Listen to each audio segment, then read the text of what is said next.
Magandang araw sa inyong lahat. Good morning, good afternoon, good evening po sa lahat ng nakikinig po. Hello to all our viewers from here and around the world. Napakaganda na ating talinteman ngayong hapon ito. Isang mainit na pagbati po sa inyong lahat. Well, friends, welcome to the Bridges Show. I'm very happy to be here, and I think it should be a really interesting and fun topic. What are the things you want to learn? So I want to take it from there and then I listen to them. Meron silang mga mithiin upang maging makabuluhan pa ang pagiging Katoliko. Lalong-lalo na sa susunod na henerasyon. sa akin po, sa mga kabataan, use competence as a basis. In real life, hindi naman talaga tayo tumitigil sa buhay. Kailangan talaga tuloy lang ang buhay kahit anong challenges natin. Palawan, Cebu, Baguio City, Atty. Dwight, pati La Union. So we are saying that revenge travel is real. Mas kailangan natin na i-share ang hiwaga ng sinin sa mga tao. Food and health should go hand in hand. So yan ang gusto namin paratingin sa gobyerno. If you will just devote your life teaching, hindi ka yayaman sa pera, pero yayaman ka sa tao. Siyempre, ang pinakamaganda po naman sa ating universidad ay yung talagang natuturuan po tayo kung paano maging mabuting tao. Happy anniversary to Bridges! Here at Bridges, we build bridges of faith, bridges of hope, and bridges of love.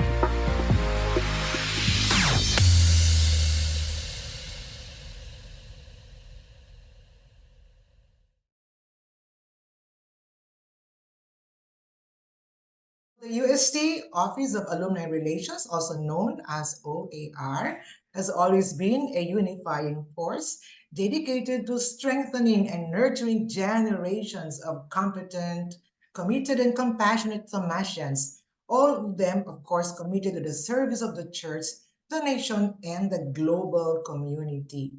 In this week's episode of Bridges, get to know the role of OAR in establishing and enhancing a continuing relationship between the university and its alumni and its vision under its new leadership. Yes, we have a very special guest this afternoon, and that is the Acting Director of the Office of Alumni Relations herself, Assistant Professor Joreen T. Rocamora, PhD. So good afternoon once more to everyone. I am Dr. Evangeline E. Timbang, and I'm happy to be with you as your host for today's Bridges edition. Oh, by the way, I am the president of the College of Education Alumni Association Foundation, and of course, the overall coordinator as well of the events committee of our UST Alumni Association. And with me today, in this particular show is no other than the dynamic president of the UST Alumni Association, Atty. Dwight Ramos. Good afternoon, Atty. Dwight. I'm glad to be hosting Bridges again with you today. Hi, good afternoon, Doc Vanji, and of course, I'm glad to share the limelight with you again in this episode of our Bridges show.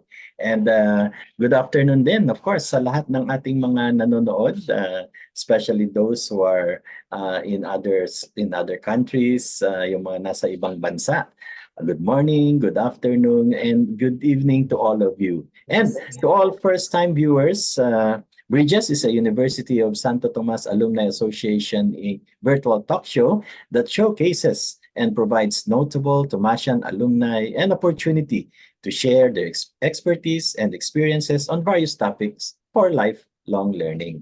Today's episode is brought to you by the UST Alumni Association, Inc., as mentioned by Doc Banji. And before we continue, let us ask our audience to please remember to like and share our show and subscribe to our UST Thomasian Alumni Community YouTube channel and follow our Facebook page.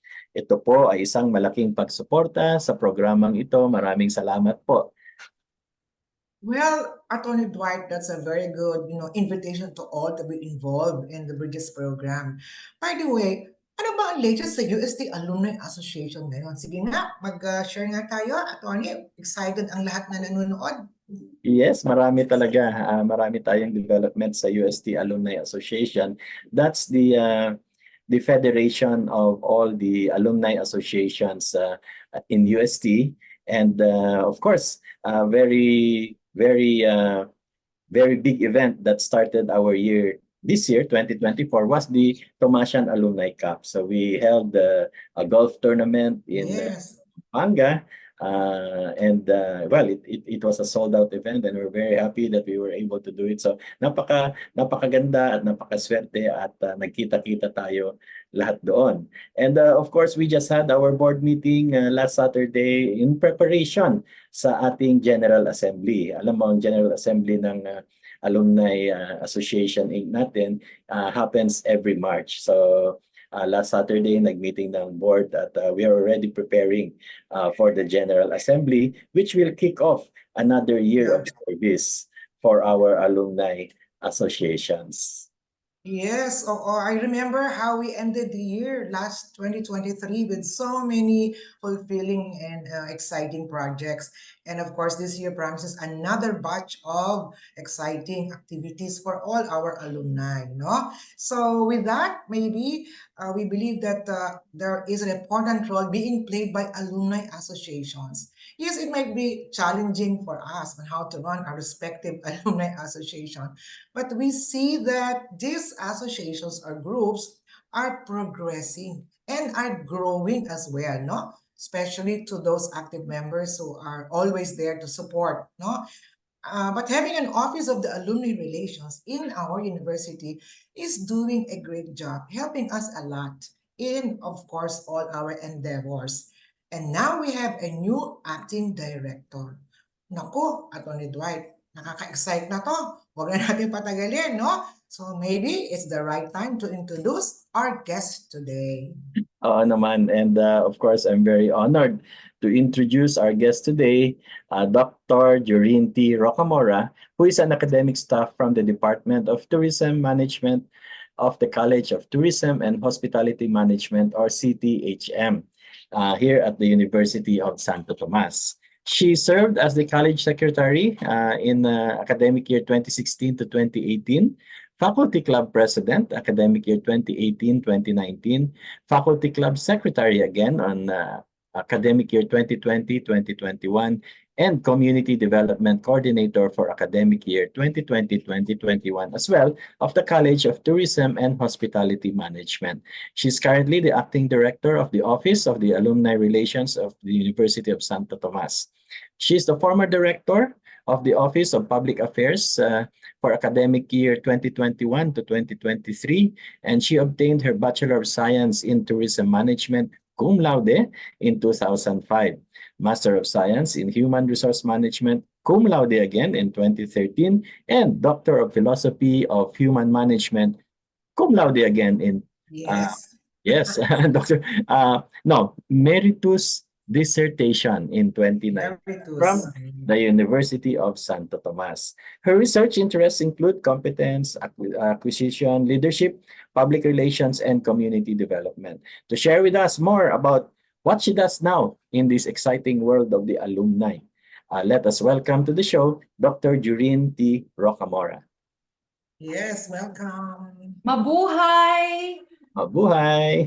Thank you for having me here in this Bridges. Marami pong salamat. It's really an honor to be with you today. And nakaka-excite po na kasama ko po kayo lahat, especially from AAI, sa lahat po ng mga viewers natin na nanonood all over the world, not only here in the Philippines, our alumni, our friends, and other faculty, academic and non-academic staff. Magandang hapon po sa inyong lahat. It's really my pleasure to be invited here because this is a very good platform po, not to be only bridging faith, hope, and love, but at the same time bridging the bond between the alumni and their alma mater. Yes, my God, what a beautiful afternoon. A lady beautiful in and out with such beautiful greetings. Atty. Dwight, nako, hindi ba for quite a long time in the past many years, we've been working hard to really bridge the relationship between the association and the university through the office of Ma'am Joreen. Yes. So ano ba yung OAR, Ma'am Joreen?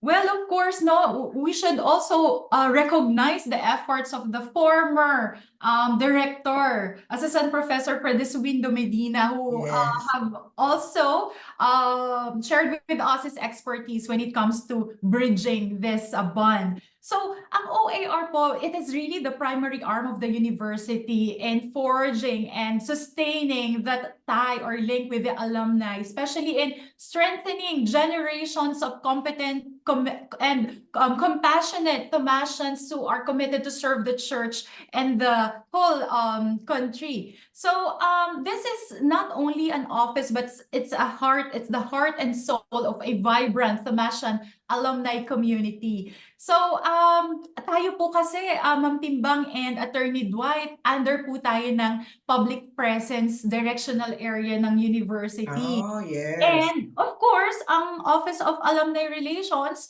our primary goal is to help achieve that, to become a preeminent influence in the global community by taking proactive stance in the national and policy formulation. At the same time, when it comes to showcasing the contributions and strengths of the university through the stories of our alumni.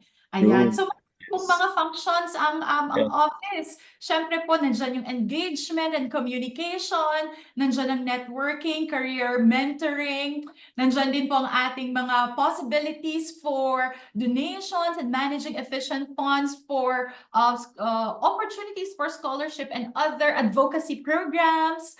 Ayan, marami pong mga nagagawa at impactful activities pa ang atin pong ina-aspire just to encourage, engage, and inspire our alumni. Tama.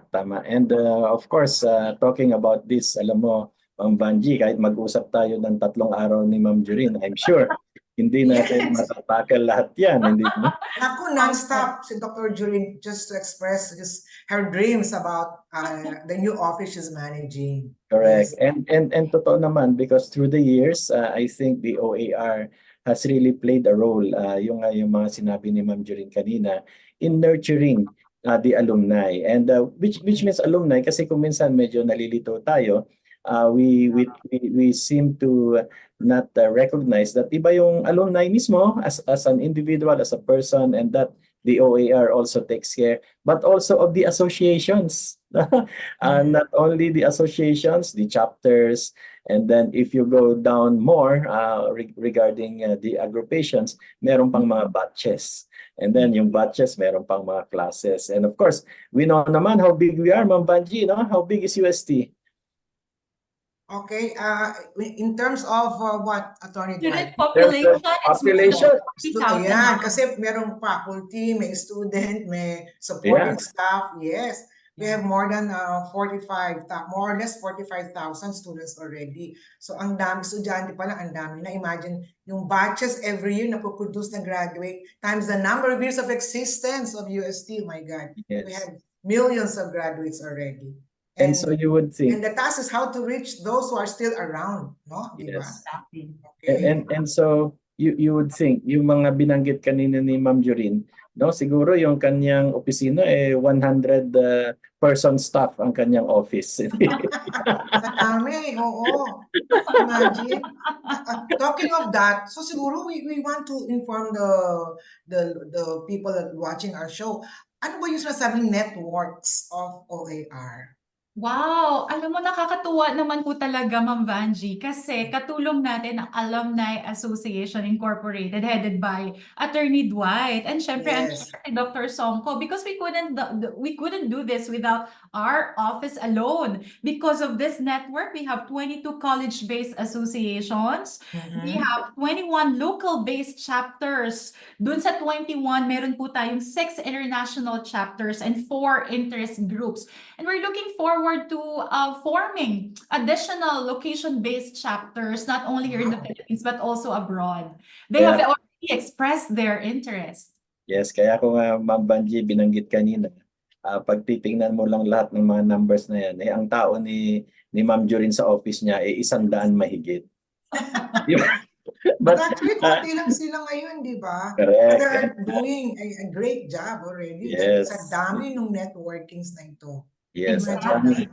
Ang daming activities, of course, and sabi nga ni Ma'am Joreen, ang daming nag-express ng interest. And of course, you have to serve all of these interests that they have in forming these networks. And of course, not only forming, maintaining them actually is the big challenge as well. Di ba, Ma'am Panji?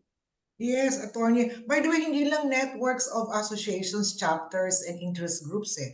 I believe you have a lot of industry partners as well supporting, supporting the office. Yes, Dr. Timbang. Actually, we have currently 58 industry partners. 33 are coming from F&B and accommodations, 19 from leisure-related companies, and 6 from healthcare industries. And as what has been mentioned by Attorney Dwight, sabi niya, more than parang 100 po. Actually, this is really a work of a team. No, it is the diverse giftedness and talent of each member of the team na nagkakaroon tayo ng talent-powered organization or office. So pag pinagsama-sama yung unity, the diversity of talents, nagkakaroon tayo ng much teamwork and mas nagagawa po yung mga dapat pong and yung ini-envision po natin para sa university. So it's not really a matter of the number of people. I think it's more of the dedication, the teamwork, the unity, cooperation, and the embracing of diversity of each expertise and talent. Yes, congratulations on that. And talaga naman kailangan mag-merge at they work in synergy para magawa nila yung more than what the numbers can really deliver. Ma'am Joreen, yung industry partners, what do they do for you? Oh, wow. They are our partners when it comes to the Thomasian Alumni card. So if you are a member of, or if you have registered your alumni data, you will choose what kind of membership would you like to have. Is it for lifetime? And then of course, if you are a member there, you can avail of the benefits, the privileges, and that includes the sponsor the discounts and the other privileges that a Thomasian alumni could receive. So mayroong membership card. Yes. There are a lot of benefits, no? Once you are a membership card holder. Yes. Meron bang lifetime membership? Meron bang ganon? Yes, ma'am, of course. And we will be very happy to assist each and every one of you to apply in our database portal. We have our competent team to assist you, whether you're coming from the generation, say, X, millennial, baby boomer. Of course, we address to your specific needs po. Ayun po, depending on the generation. Kasi, syempre po, kailangan ma-address natin yung different needs. Parang di ko narinig yung generation ko, Ma'am Banji, yung silent generation. I think meron ka na ba membership card? Yes, of course. Yes, very first things. Meron. Yeah, I do have lifetime then, no? What's interesting is they can now apply online, di ba? Online application pwede na rin. At pwede naman din yung face-to-face if they want to visit your office. By the way, Dr. Rocamora, where's the office of your when you want to apply for, let's say, membership card face-to-face? So we will be very happy to assist you here at the 3rd floor of the Buenaventura Garcia Paredes building. So excited na po ako. Yeah, excited. So nandito lang po kami. Open po ang office from 9 o'clock to 6 o'clock here at the 3rd floor po. Yes. Yes. Go ahead, attorney. Yeah, Ma'am Banji, just going back just a bit lang doon sa membership and the membership cards and the privilege card that OAR issues. I think, just to clarify, yung alumni card, we're talking about the alumni card that is given to us once we register in the portal and give our data, sabi nga ni Ma'am Joreen. Of course, these data are taken care of by the office. Kahit tayong mga alumni association, we do not have access to that. It's confidential and it's only the university. And very, very rightly so. Ngayon, pagka nag-register ka doon, it really does not mean that you are applying for membership, but it only means that you are affirming or you're being affirmed as a Thomasian alumni. Di ba? And so meron kang alumni card. And katumbas ng alumni card na yon are privileges No? At yung privileges na yan ay talaga namang hindi mo matatawaran kasi sabi nga ni Ma'am Joreen kanina, di ba Ma'am Joreen, F&B mostly. So ikaw nagpakain, kumain, nanlibre, nag-hotel, nagbakasyon, magagamit mo with ilang partners? 33. Yes, F&B 33. accommodations, and then services as well for printing, even beauty salon. And Yes. their industry partners, no? Napakarami din dyan. And Ma'am Jenny, you get discounts. Yes, of course po, attorney. And actually, attorney, not only the cardholder would get these privileges and benefits. Of course, we also take care of these industry partners because we also give that kind of platform for them to have a wider reach of their customers. Kasi ang dami po talaga nagsasubscribe sa ating social media platform. We have our Facebook, our Instagram, our X now, and of course, our website. And then in every event, OAR initiated events, we also promote these companies, our industry partners. Kaya maganda po na we are also increasing our industry partners po, and they are renewing their contract with us. Yes. Siyempre, Ma'am Banji, alam mo naman yan kasi nandiyan ka sa industry na yan. Exposure, especially to a big group like our UST Alumni, napakadami talaga natin, Ma'am Banji. Yes. And attorney, one thing I appreciate with the office of Ma'am Joreen is they help graduates find jobs. Yun. Yes, Yes. Kasi because of the tie-up with the industry would always, request opportunities to work closely with the university through the office of Ma'am Joreen in terms of looking for the best candidate because they would always prefer a Thomasian graduate for the jobs available in the respective companies, hindi ba? And one thing also that we have to remember, maraming Thomasino doon sa industry. Many of them are occupying already many very, very, very good positions, executive, managerial, supervisorial positions. Hindi lang yun. They even own the businesses. Ayan. Yes, totoo po yun, Dr. That's true. Timbang. Opo, in Yes. fact po, we have this UST Office Career Directory listing sa OAR website in which it's a feature of roster of universities, verified companies and employers who are currently looking for UST graduates. They're looking for Thomasians who'd like to join their workforce. And so we have partnered with the Australian-based company to provide our graduates with valuable connections, and these are for professional growth and collaboration. So that's something that our alumni and graduates could explore. Correct. And, kaya nga, Ma'am Banji, pag ikaw ay nagbakasyon, kunwari, at meron kang alumni t-shirt, medyo dadalhin-dalhin mo rin yun at yung chance na may makakilala ng shirt na yon at magpapakilala sa iyo na Thomasian alumni siya, napakalaki.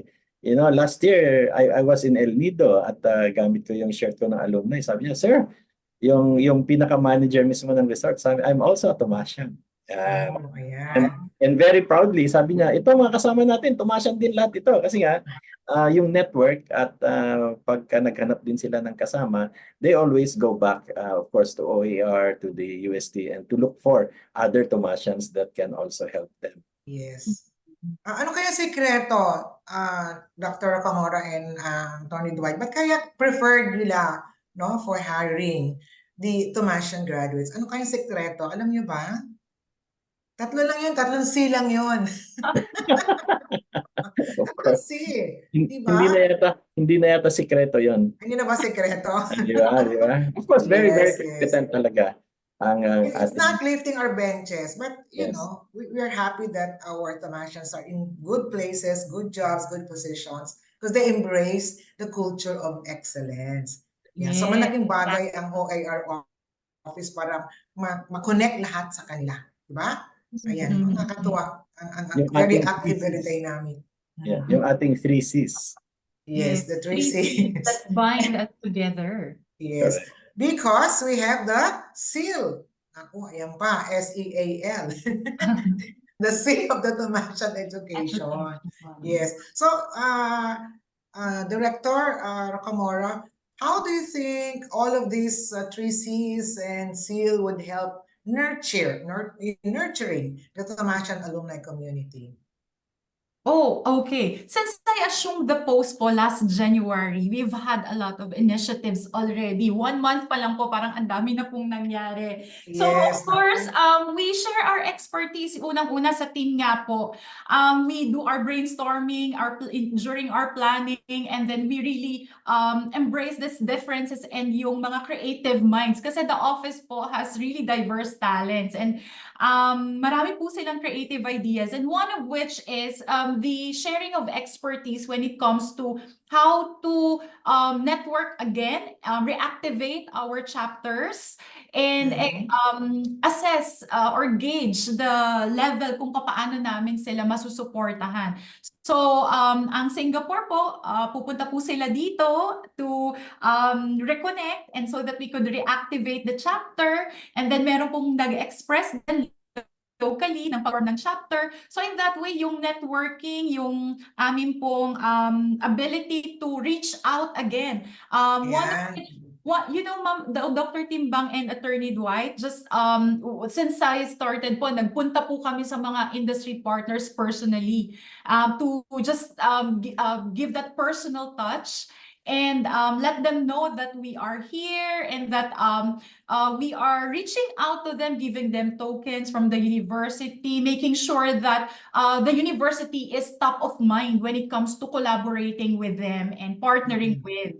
Ayun po. So that's, I think, competence. Ano po? Yung Staying connected yan, no? Yes. And so, aside from that, we also reach out to our potential and existing partners and chapters, no po? So, yun nga po, to support their advocacy programs, we need to know where they are at now, what is their status, how can we further support them.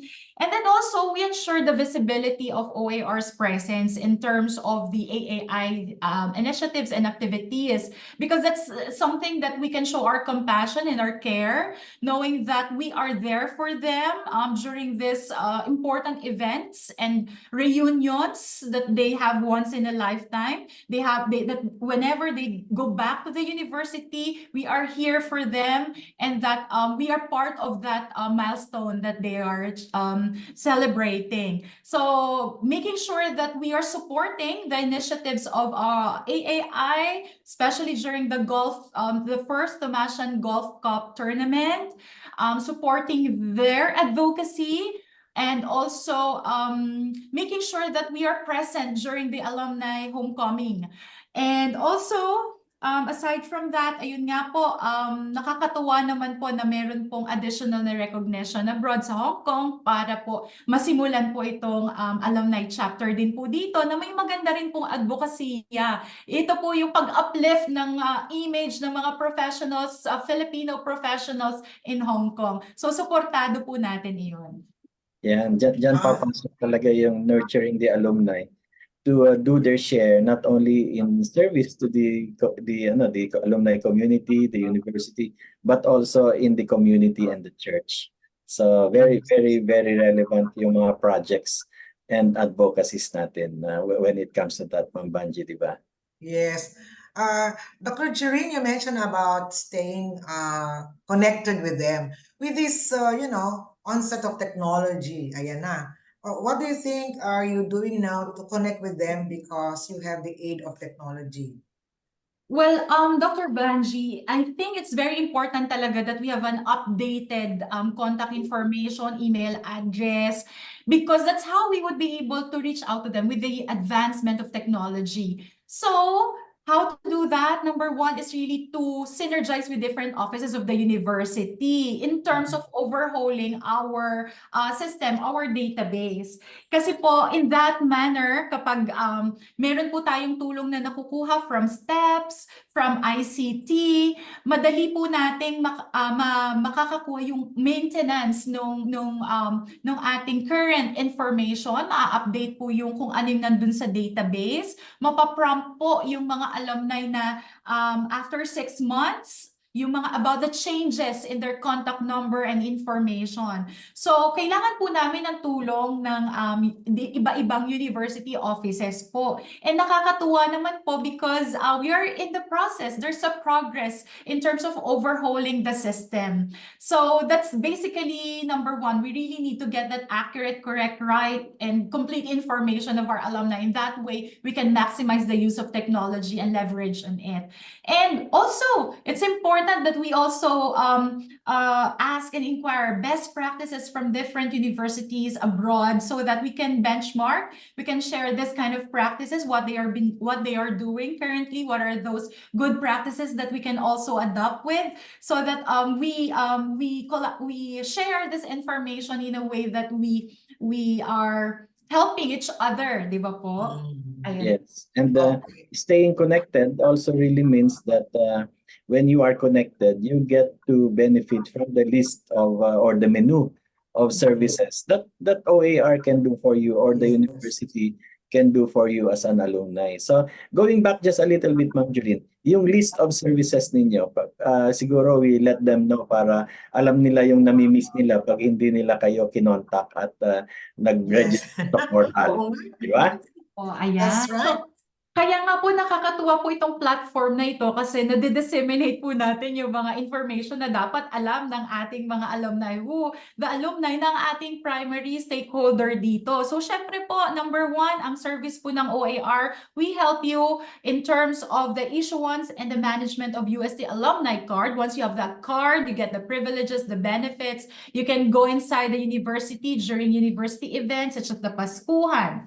Then we have the distribution of yearbook. So we have already the 2017 yearbook, but we are just waiting from the Office of the Secretary General to release the information and distribute the yearbook. And then we have the maintenance and management of our alumni data. Yun nga po yung sinasabi ko na kailangan lang natin overhaul yung system so that there will be easier access and hassle-free for everyone to register and have their alumni data. And we also, together with the Office of Public Affairs, we also collaborate when it comes to doing and providing campus tours. So for our alumni who would like to see, again, the campus, the historic campus, and the university's cultural treasures and access these buildings, of course, we are here to facilitate the campus tour. Then we provide orientation for our graduating students, and we provide our assistance to the event organizers of alumni, homecoming committees, and other alumni activities. And then we provide assistance in the formation of the new chapters, local and international. And we also give, of course, we share the information through one is email blast. We're looking forward to sending emails about the events, about the initiatives, and the other involvements that our alumni could engage with. Hopefully you would receive this newsletter and our the birthday card on your birthday soon. We have already received the confirmation from our steps and ICT. And also career opportunities and job postings with the Career Counseling Office. At marami pa pong ibang mga services na kung syempre po times are changing. We have to be relevant. And that's why whatever the needs po are changing, so we just have to address those needs. Yes. So that means meron kayong Facebook, IG, Twitter. Of course, yes. Wow. We remain relevant through those social media platforms. These are the new ways of communicating, di ba? So, yes. Update natin sila dyan later on. Sige, and we maximize the features of those social media through reels, posting of, and our creatives and media staff po is really doing a great job when it comes to updating our social media. Yes. So that means if I have my card, and I want to go to the museum, if I am an alumni or alumnus, I can use the card as an evidence that I am a Thomasian. What about if ikakasal ang isang alumnus, meron bang discount sa church? Meron din po, of course. Meron din? Meron din Oh my po. God, talaga? May discount po Interesting. tayo dyan. Actually, Dr. Timbang, we have our QR code. And when we give the alumni card, it has an attached QR code in which once you scan it, all the privileges and benefits are already listed there. See. Yes. In other Naku, words, Attorney Dwight, in other words, powerful ang card. very powerful yung card. And when they say nurturing the alumni, it really means maintaining that lifelong connection to the university. Ma'am Joreen, there's a lifelong connection between you. Once a Thomasian, always a Thomasian. Parang ganun siguro yan. And Naku, Attorney Dwight, natandaan mo ba nung when the Pope came and they want to enter the campus, siguro wala silang card, ang dala nila yung kailang transcript of record at saka diploma. Kaya importante na ngayon talaga yung card. Imagine that. Yes. And so that means that nurturing it for a vibrant alumni community. And being with the AAI, ako naman, I can really attest that the alumni community, the Thomasian alumni community, at this point is really very, very vibrant. No? Ang daming activities, ang daming ginagawa. And if you go back to what Ma'am Joreen and what you were saying about social media, hitik na hitik naman tayo dyan. Maraming natutuwa. Actually, maraming natutuwa. At maraming connected. Maraming connected sa atin. And we have to maximize that 36,000 likes and mga connected po sa atin. And we can increase that, di ba? Pwede pa natin, pataasin yung mga figures na yan. No? Of course po, of course. Yes. I can see really promising, with all of your help. And ang pinaka-importante pa dyan, Ma'am Joreen, Ma'am Banji, is yung sharing the news and achievements, di ba? Kasi kung minsan magugulat ka, Thomasian pala yan. Meron kang nakikita sa news, meron kang hinahangaan na public official or celebrity. Yes, And then you'll be surprised, Thomasian pala yan.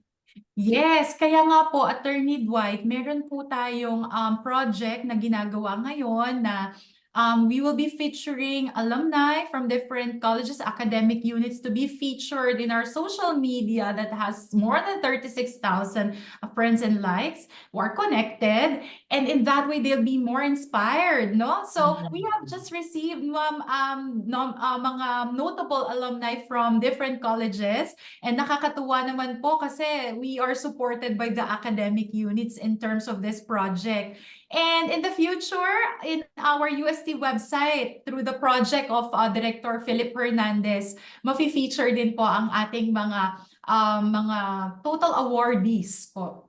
Yes, and may dugtong ko na rin, Ma'am Joreen, pakiusap na rin sa inyo. Meron tayong Bridges Show. So, if any one of these outstanding Thomasian alumni would like to share their expertise, pwede nating pag-usapan dito. Ready kami ni Ma'am Banji. Of course, sa contact an interview para just like you, marami tayong masishare na information.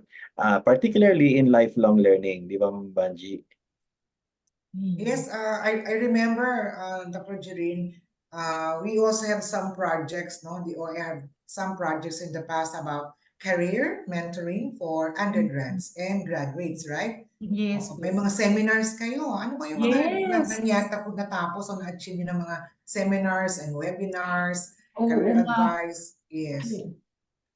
Opo, of course, we'd like to acknowledge and recognize the effort of the previous administrator po, Sir Medina, kasi siya po yung nag-provide ng ganitong klaseng mentorship and career support. So, included of those during 2019 po are the following. We have the Personality Development Seminar Workshop Series. They had the Career Fair last 2021, 2022, and this 2020 we will also have, because we are in the planning po with the career counseling. I have spoken with the director already, and then we will be having our career networking, pero this time po with our Australian-based partner. We will be inviting them for a wider connection with with our mga who could provide career opportunities. And also, that's with Prosfeld po. So we're looking forward to that activity. It's already part of our pipeline. So that means, Attorney Dwight and Director Joreen, if say a group of alumni wanted to connect with you and they want to organize, a chapter, so they might as well start communicating with you and the office of Attorney Dwight. Marami pang grupo na ganyan, no? Marami pong nag-express ng intent. So katulong po namin ang AAI ni Attorney Dwight para we could provide that orientation, how to start and form the chapter. We can give first an online orientation so that we can encourage them to continue in complying with the requirements, the documents, and also we can advance through face-to-face, probably visit to these chapters and formalize the okay, ayan. So dadami pa after having heard all the benefits of being active in the Alumni Association. Job din ni Attorney Dwight yan. Plus, of course, more than that, we also afford them the opportunity to do service. Diba? Kasi we connect them with the activities of the university and the alumni, the advocacies that we have. And as a group, probably from different parts of the world, then they can also try to help. And they can channel the help through us. Like, for example, alam mo, Ma'am Joreen, one of the very big advantage that we have when there are disasters that strike and we need to relief or rehabilitation, hindi tayo nahihirapan dyan na magbigay because we have the associations, the local associations like those of the priests, the ALPA, and we are connected with them. So pag kami nangyari sa isang lugar, isang diocese, we just give them a call. And yung needs assessment, they do it in an instant. They will tell us, tubig ba ang kailangan, pagkain, damit. And once we know that, then we are also able to channel it to them. Sila na yung sasalo doon sa local community. And we are assured na everything is done properly. Kasi fellow Thomasian natin yan and sila talaga yung connected on the ground. So that network that we have really gives us strength in providing help or service to our fellow men through the Thomasian network. Kaya napakaganda talaga. And before disaster happens or before all this happen, yung network yan, binibuild ng OAR yan. And being assisted by the AAI so that we form chapters, agrupations, and when we need them, then they are already there. Yes, great to hear, Attorney Dwight. And of course, the most important thing talaga po is information dissemination, di ba po? Yes. And you know, if I may say, one concrete best example of the successful relationship between the university and the alumni associations is Big Pop itself. Ay, oo naman. Yes, we have our Thomasian Alumni Center. Yes, the Thomasian Alumni Center. Diba? So it started during the time of our former president and now our, Chairman Emeritus. Kagalang-galang natin from Dr. C. idea of an alumni center. So ito na, BGPOP na yan.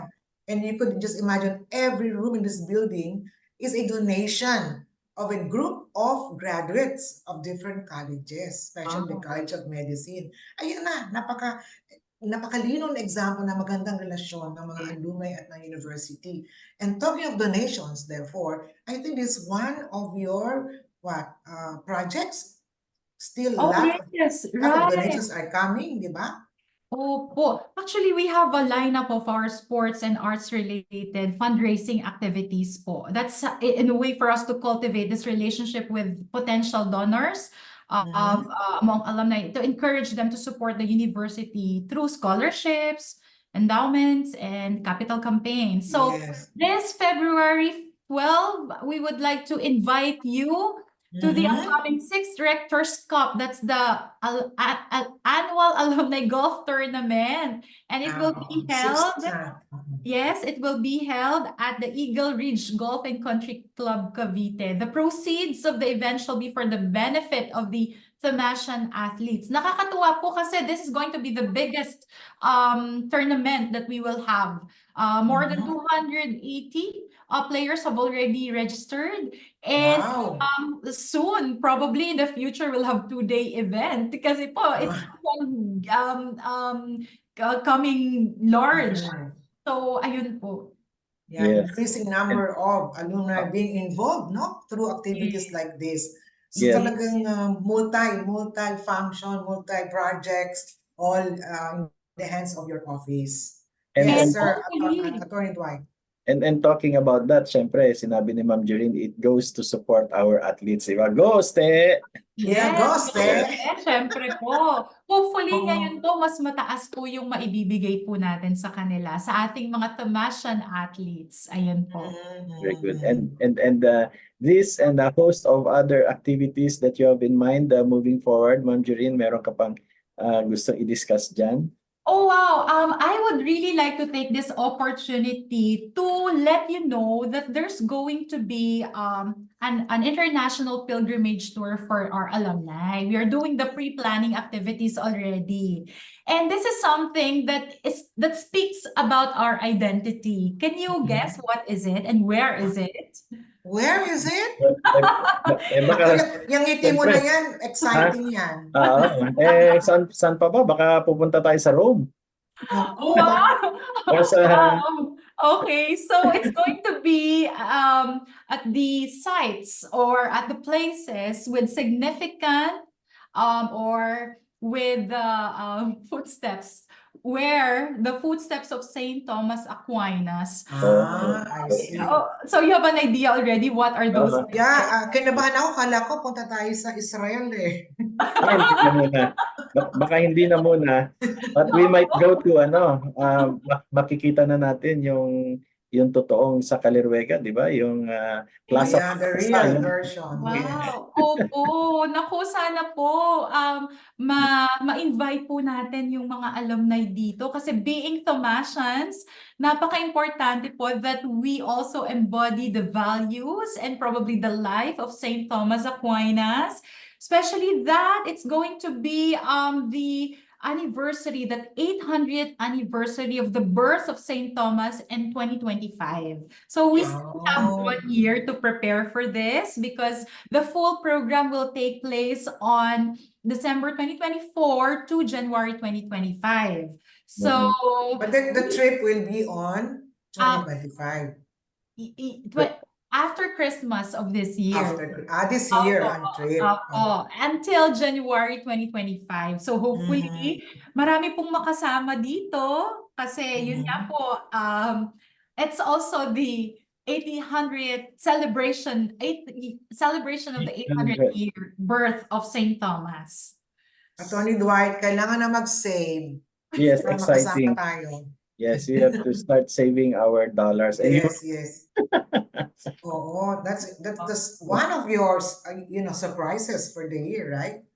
And there are more to come. Opo, more to come. Kasi actually, I cannot divulge yet those initiatives and other activities that we have in place because, of course, we want it to be, yung talagang nakaplan siya na when we offer it. It's really polished. So right now, some of the activities we are just doing the pre-planning.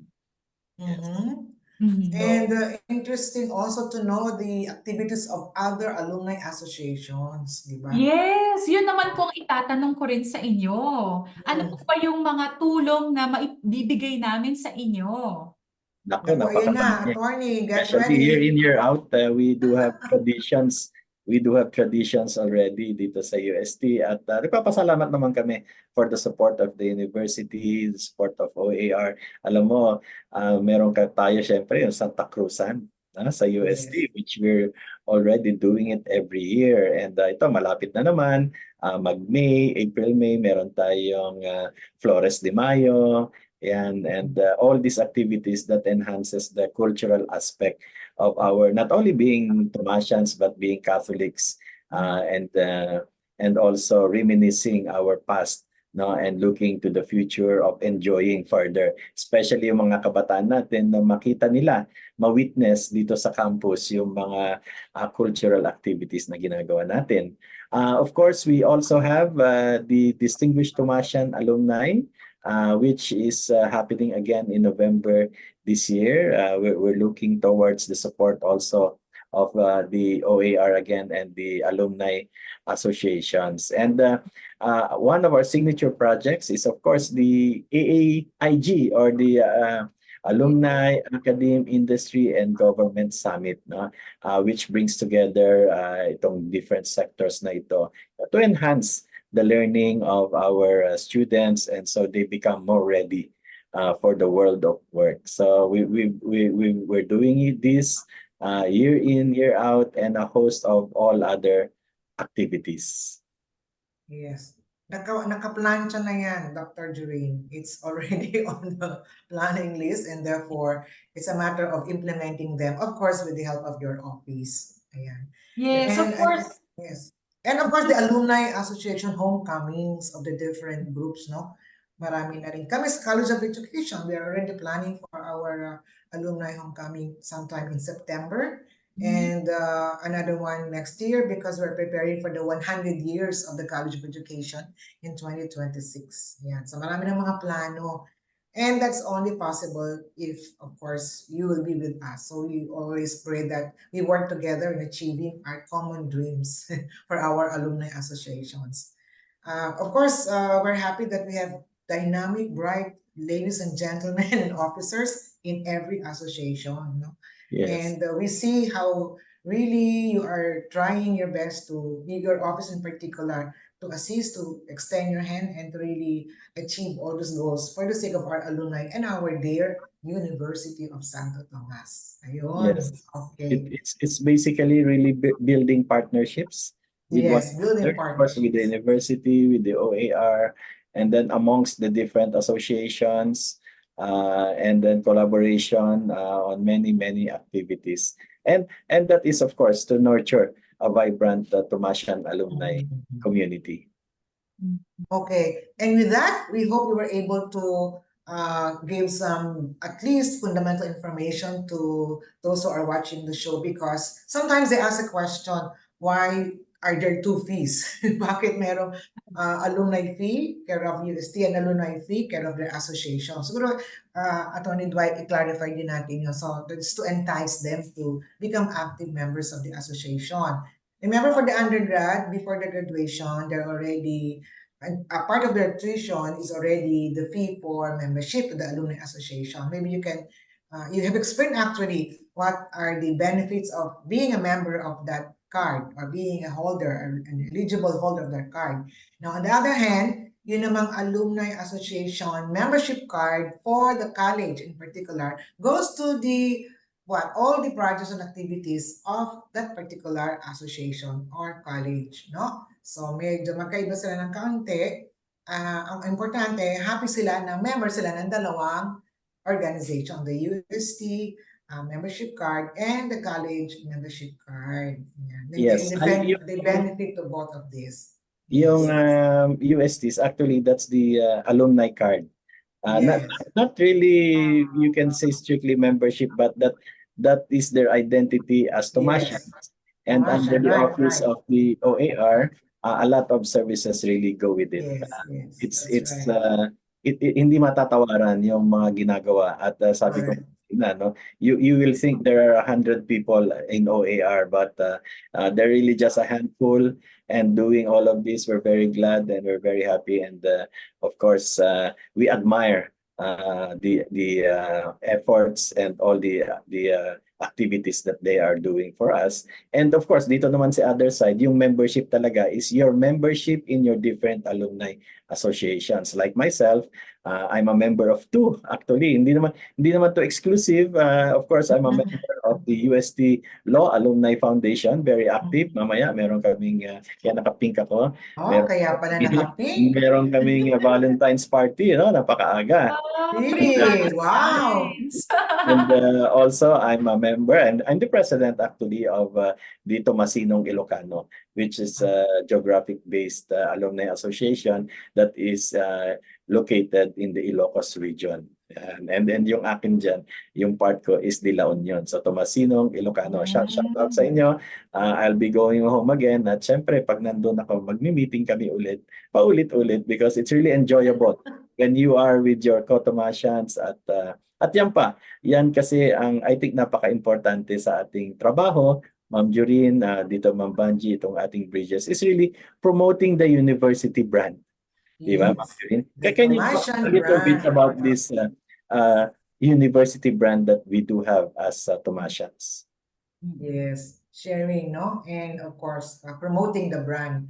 Okay. Would you have any new projects in terms of this activity on promoting the UST brand in particular, Dr. Joreen? Well, it's more of really showcasing and sharing the university's contribution through its alumni. So we really want to establish our connection with the internal and external media for good publicity and public presence. Kasi that's our goal, to be a preeminent influence in the global community. So that's one. And at the same time, through a recognition of our the highest honor bestowed by the university to the alumni, to recognize their significant and exemplary contribution to the society and church. So that's the Outstanding Thomasian Alumni Awards 2024.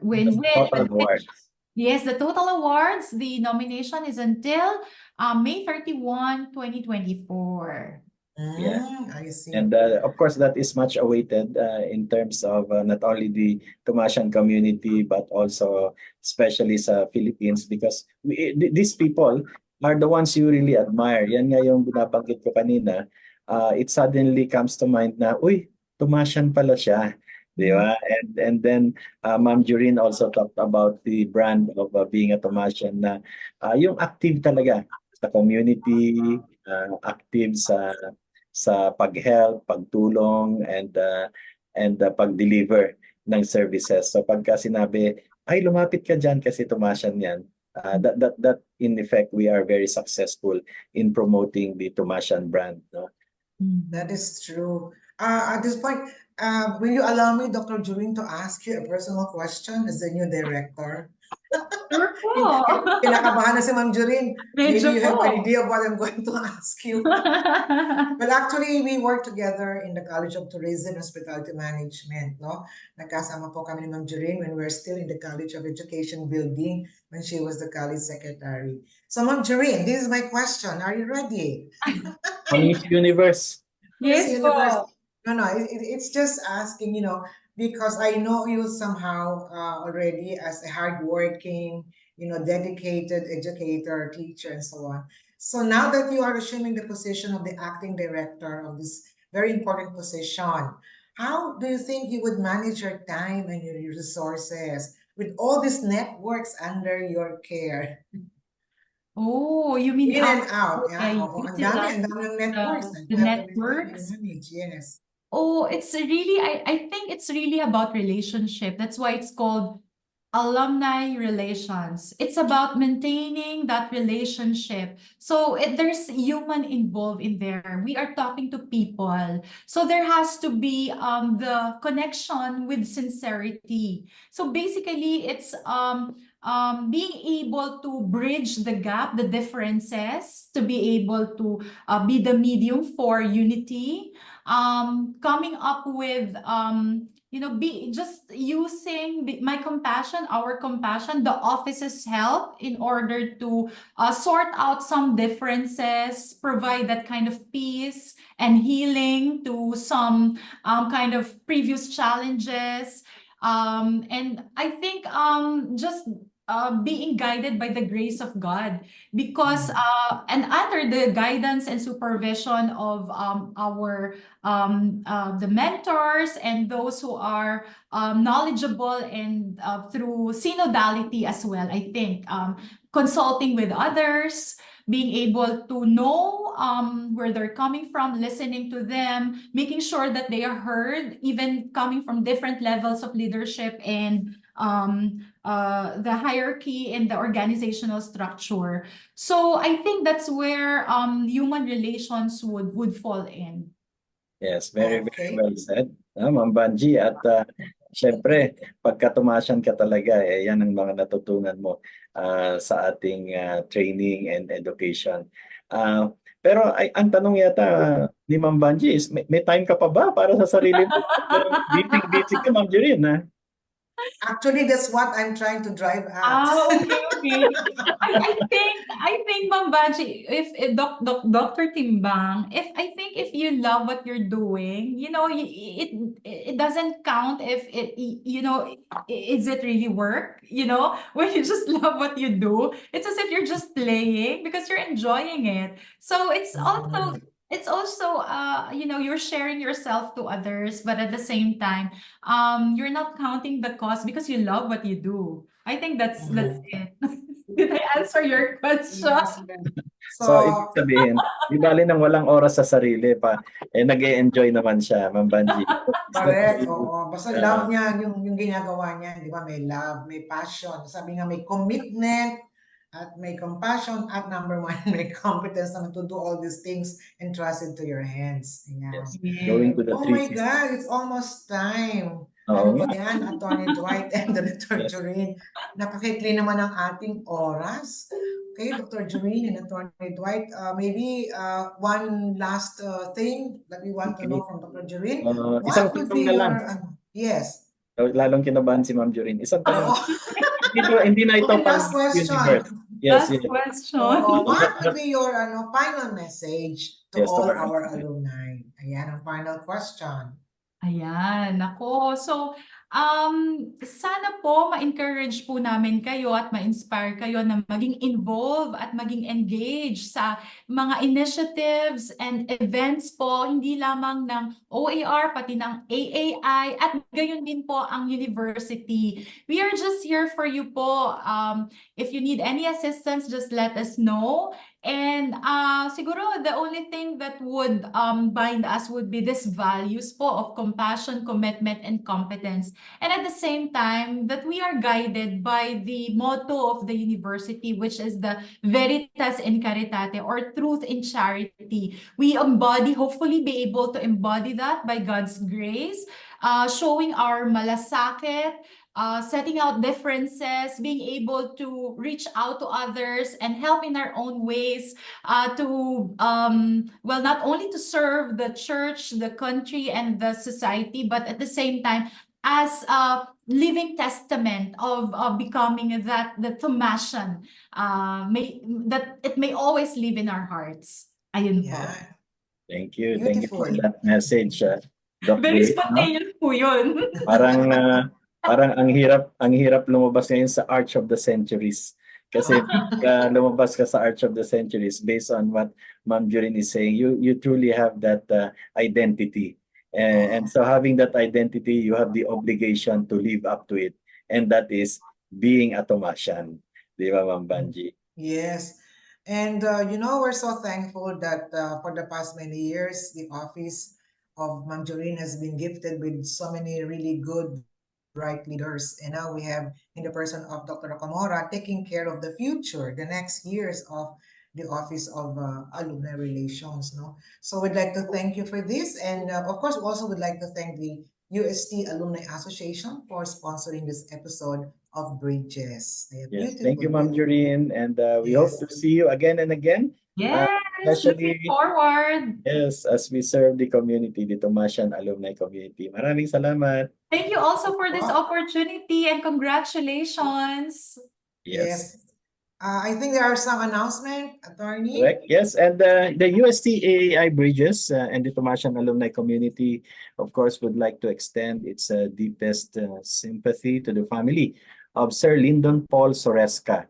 Has been a host for Bridges for the Coca-Fee sponsored episode and also the AAIG episodes.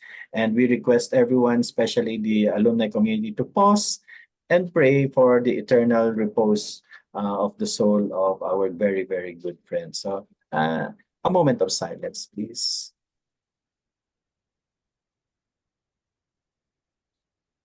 Thank you. And calling all faculty of engineering alumni to their grand alumni homecoming dubbed as Ingaling 2024 on February 17, 2024. The registration is now open.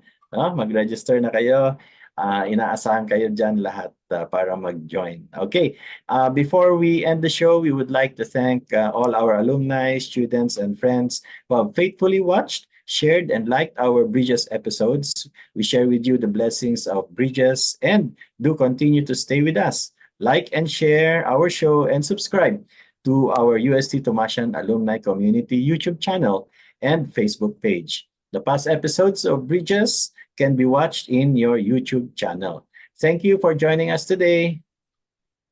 Yes, so do watch Bridges again on Tuesday next week for another exciting episode on zero waste management with Dr. Arlen Ancheta as our guest. Remember, here at Bridges, we build bridges of faith, bridges of hope, and bridges of love.